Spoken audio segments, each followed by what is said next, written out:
Everyone. सो बहुत सारे लोग मुझे कह रहे थे कि फिजिक्स हाई वेटेज चैप्टर्स दो, फिजिक्स हाई वेटेज चैप्टर। तो सबसे पहले तो यार मैं ये कहना चाहूंगी कि देखो, सबसे मैं बिल्कुल भी ना मिसगाइड करने में बिलीव नहीं करती। और सीधी सीधी बात है, अगर आपको ऐसा हल्का भी लगता है तो आप ये वीडियो यहीं पर छोड़ सकते हो, ठीक है? क्योंकि देखो, मेरा काम मिसगाइड करने का किसी को भी नहीं है। देखो, मैं क्लियर एक बार बता देती हूँ कि मैंने बहुत जगह रिसर्च करी कि फिजिक्स के हाई वेटेज चैप्टर्स दिख जाए। मैंने बहुत वीडियोस देखे, ये देखा वो देखा, तो मैंने ये चीज़ मुझे पता चली कि नीट में कहीं भी ना ऐसा कोई पर्टिकुलर वेटेज नहीं है कि ये इतने मार्क्स का आएगा, ये इतने मार्क्स का आएगा। जैसे बोर्ड्स में होता है ना कि ये यूनिट इतने मार्क्स की आएगी, ये यूनिट इतने मार्क्स की आएगी। इसमें ना एज सच कुछ है नहीं कि ये इतने मार्क्स का आएगा, ये इतने मार्क्स का आएगा। तो जब ये सब चीज़ें नहीं रहती ना, तो आप कंफर्मेशन नहीं बता सकते। मतलब हो सकता है कि ये चैप्टर इतने सालों से इतने मार्क्स का आ रहा है, लेकिन ज़रूरी तो नहीं है ना कि वो इतने ही मार्क्स का आएगा। So it is all about कि मतलब हमें जो है कैसे करना है। लेकिन ये है कि हाँ देखो, जब हमें पता होता है कि ये वाले चैप्टर में ज़्यादा कॉन्सेप्ट है, ज़्यादा कॉन्सेप्चुअल है, तो ये चैप्टर आने के चांसेस ज़्यादा होते हैं। लेकिन एज सच कोई बाउंडेशन नहीं है कि ये इतने मार्क्स का ही आएगा, इतने मार्क्स का आएगा।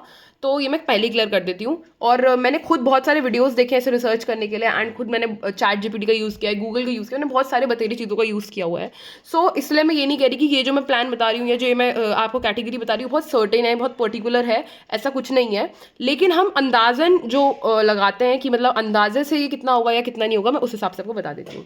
अच्छा, मेन चैप्टर्स जो मैंने हर वीडियो के अंदर या फिर हर जगह पे कॉमन देखे हैं वो ये है कि एनएलएम हो गया, एक तो रे ऑप्टिक्स हो गया, अपना काइनेमेटिक्स हो गया, और अपना वर्क पावर एनर्जी हो गया।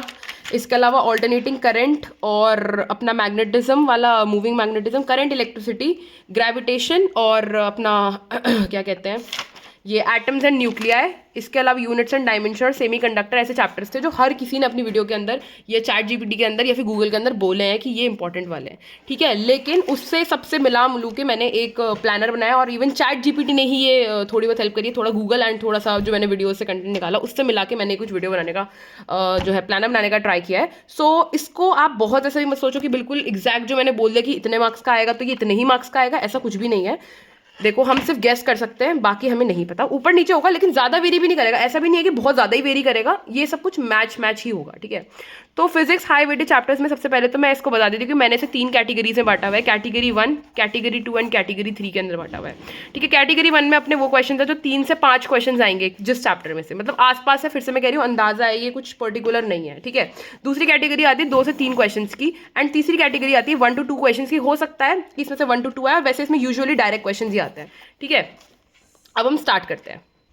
सो देखो, पहले हम बात करते हैं कैटेगरी 1 की, ठीक है? इस पे आ जाते हैं सबसे पहले। तो कैटेगरी 1 में सबसे पहले मैंने रखा है क्या, 3 to 5 मार्क्स के आसपास का, ठीक है? वैसे तो यूजुअली 3 मार्क्स का ही होगा। आई डोंट थिंक कि 5 मार्क्स का क्वेश्चन एक ही मतलब 5 क्वेश्चन, नॉट मार्क्स, 5 क्वेश्चन जो है वो एक ही चैप्टर से आ जाएंगे। तो बट ठीक है, 3 मार्क्स से 5 मार्क्स के बीच की रेंजिंग है इसमें। तो सबसे पहले अपना चैप्टर जो आता है वो है एनएलएम। एनएलएम तो मैंने हर चैप्टर के अंदर लिटरली कॉमन ही देख लिया है। इसके ये सब क्लास 11th के हैं। वर्क पावर एनर्जी हो गया, सेंटर ऑफ मास हो गया, थर्मोडाइनमिक्स हो गया, काइनेटिक थ्योरी ऑफ गैसेस हो गया, एंड काइनेमेटिक्स। ये जो है क्लास 11th से ऐसे चैप्टर हैं जो अच्छे खासे वेटेज के हैं, जिसमें कॉन्सेप्ट्स बहुत सारे हैं। पता है, कोई भी चैप्टर को वेटेज में इस तरह से डिवाइड किया जाता है कि उसमें कितने ज्यादा कॉन्सेप्ट है। जिसमें ज्यादा कॉन्सेप्ट होते हैं ना, उसके चांसेस ज्यादा होते हैं आने के, राइट? अगर मैं क्लास 12 से बात करूं तो current, electricity, moving charges and magnetism, magnetism and matter, electromagnetic induction, alternating current, ray optics and instruments, ये एक चैप्टर है। इसमें इतने कॉन्सेप्ट्स हैं, इतना बढ़िया चैप्टर है ये। तो मतलब मैं ही कहूंगी कि हाई वेटेज है भाई, मेरी आंखों में ये खुद हाई वेटेज है। तो इसलिए इसके लिए तो मैं कह दूंगी खुद से भी कि भैया हाँ, मेरे जिम्मेदारी पे इसको तो पढ़ के ही चले जाना, ठीक है? इसके अलावा बात करते हैं हम कैटेगरी 2 की, जिसमें 2 से 3 क्वेश्चन आने के चांसेस हैं। सो इसके लिए मैं कहूंगी gravitation, mechanical property of solids and fluids वाला, ऑसिलेशंस, वेव्स। क्लास 12 की बात करूँ तो इलेक्ट्रोस्टैटिक्स, वेव ऑप्टिक्स। यार वेव ऑप्टिक्स भी करके जाना, क्योंकि वेव ऑप्टिक्स भी बहुत इंपॉर्टेंट है, मतलब इसको भी मैं ही कहती हूँ कि करके जाना। डुअल नेचर और रेडिएशन एंड मैटर, और एटम्स एंड न्यूक्लियाई भी मैं कहूँगी करके ही जाना, ये मेरी तरफ से है गाइडेंस, ठीक है? कैटेगरी 3 की बात करें, जिसमें से 1 से 2 सवाल आने के चांसेस होते हैं। इसमें देखो, ये पहली बता दी तो कैटेगरी जो 3 है ये इजी स्कोरिंग है, यानी कि हल्की मेहनत में अच्छा खासा रिजल्ट है, क्योंकि थ्योरेटिकल क्वेश्चंस टाइप ही आते हैं एंड डायरेक्ट क्वेश्चंस इसमें से देखे गए हैं, ठीक है? और दूसरी बात तो यूनिट्स एंड डायमेंशन में क्या है कि 2-3 चैप्टर, मतलब ये भी हो सकता है कि यूनिट्स एंड डायमेंशन का क्वेश्चन का एप्लीकेशन जो है किसी और चैप्टर में आ जाए, यानी कि ये पूछे कि बताओ इसकी डायमेंशन क्या होगी, तो ये मतलब चैप्टर आपने कोई और पढ़ा और एप्लीकेशन किसी और चैप्टर में हो गया, समझ रहे हो? देन हम बात करते हैं सेमी कंडक्टर के लिए भी मैं हाईली कहूंगी कि सेमी कंडक्टर से पढ़ के जाओ, इससे डायरेक्ट एंड ईजी सवाल आते हैं, ठीक है? बाकी फिजिकल वर्ड के बारे में बात करूंगी, मतलब ये जो चैप्टर्स मैंने आपको दिखाए इससे 120 से ऊपर मार्क्स आने की प्रोबेबिलिटी है कि 120 से तो ऊपर ही आ जाएंगे अगर आपने इन्हें ढंग से कर लिया तो, ठीक है? अब ये तो बात हो गई जी थ्योरेटिकल। तो देखो बाकी जो मैं पर्सनली कहना चाहूँगी, देखो मैं कहूँगी कि ठीक है यार, अभी मैं मानती हूँ कि कम समय है, लेकिन यार इतना कम भी नहीं है कि अगर देखो मेन चीज़ क्या है अपना अभी क्या है, जिसने बिल्कुल ही जीरो से करा है ना, वो बायो एंड केम पे फोकस रखे और फिजिक्स को करे, मतलब करे, लेकिन ऐसा भी नहीं कहूँगी कि मैं अगर आपको नहीं समझ में आ रही है वगैरह वगैरह, तो आप एक प्लानर बनाओ एंड फिजिक्स को उस हिसाब से लेके चलो। जैसे सबसे पहले बेसिक मैथ्स लगा लो, बेसिक मैथ्स का सिर्फ वन शॉट लगा लेना, ठीक है। बेसिक मैथ्स के बाद क्या लगाओगे अपना, ये एक बेसिक मैथ्स हो गया, और बेसिक मैथ्स के बाद आप पता डायरेक्ट क्या स्टार्ट करना, आप स्टार्ट करना अपना एनएलएम, ठीक है।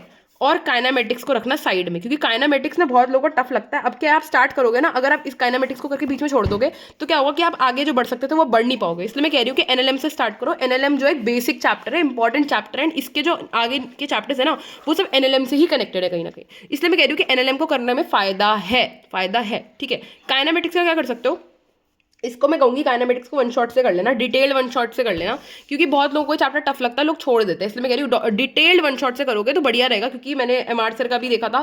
जब मैं पहले एमआर सर से पढ़ती थी, अब मैं सलीम सर पे शिफ्ट हुई हूँ due to some reason. Sir बहुत अच्छा पढ़ाते हैं, MR sir is one of my favourite teachers. वो किसी और रीजन से मुझे शिफ्ट होना पड़ गया था, क्योंकि मेरा कोर्स ऊपर नीचे हो गया था बीच में, इस चक्कर से, ठीक है। तो डिटेल्ड उन्होंने वन शॉट डाला हुआ था, तो मैंने उनका देखा था, तो इट वॉज वेरी नाइस, ठीक है। तो बट पूरा नहीं देख पाई थी मैं, क्योंकि obviously due to some past reasons मैं नहीं देख पाई थी, ठीक है। और ये काइनामेटिक्स का मैं यही कहूँगी कि आप इसको पैरेलली लेकर चलो, या फिर मैं कहूँगी कि एनएलएम और थर्मल, ठीक है। इसके आगे मैं बात करूँ तो एनएलएम के साथ साथ आप क्या करो, देखो अभी अगर आप स्टार्ट कर रहे हो, अगर आपको है कि नहीं मुझे ढंग से करनी है चीज़ें, तो मैं क्या बताती हूँ, बेसिक मैथ्स करो वन शॉट से, फिर साथ में एनएलएम और साथ में थर्मल को लेकर चलो। इसके आगे आगे चैप्टर्स लेते जाओ, चीज़ें ना अपने आप कंप्लीट होने लग जाएंगी। बट ध्यान रखना, अगर आपको लग रहा है कि टाइम कम है, तो भाई कुछ जो चैप्टर्स आपको करने ही चाहिए 100%, वो है रे ऑप्टिक्स, ठीक है, वेव ऑप्टिक्स, ठीक है, अपना कहते हैं यूनिट्स एंड डायमेंशंस, ठीक है, यूनिट्स एंड डायमेंशंस हो गया एक तो, और कौन सा है ये काइनामेटिक्स भी वन शॉट से करके ही जाना, ठीक है। अगर कुछ सपोज यूनिट्स एंड डायमेंशन वाला ही चैप्टर से रिलेशन में आ गया तो फॉर्मूला भी याद रहा तो ठीक है, हो जाएगी। चलो ये अगर टफ भी लगे तो साइड कर लेना। एनएलएम तो भैया पक्का कर लेना, एनएलएम से तो क्वेश्चन बनता है अच्छे खासे, इससे बनता है, इससे बनता है। और अपना ये मॉडर्न फिजिक्स, ठीक है, मतलब ये एटम्स, न्यूक्लियर वगैरह वगैरह, एंड सेमीकंडक्टर वगैरह वगैरह, ये सब आप कर लेना, ठीक है। मेरी तरफ से तो यही है। बाकी आपको कोई भी डाउट है, आपको लगेगा कि मैंने कहीं पर कुछ ऐसा बोला है जो ठीक नहीं था, तो आप मुझे बता सकते हो 100%, कोई दिक्कत नहीं है। बाकी आप लोग प्लीज़ टेंशन मत लो, एंड बस मैं यही कहना चाहूँगी, आप लोगों को खूब सक्सेस मिले, खूब आगे जाएँ, एंड कुछ भी डाउट हो तो आप मुझसे कमेंट से पूछ सकते हो, आई विल श्योरली रिप्लाई, ठीक है। तब तक के लिए bye bye, thank you so much.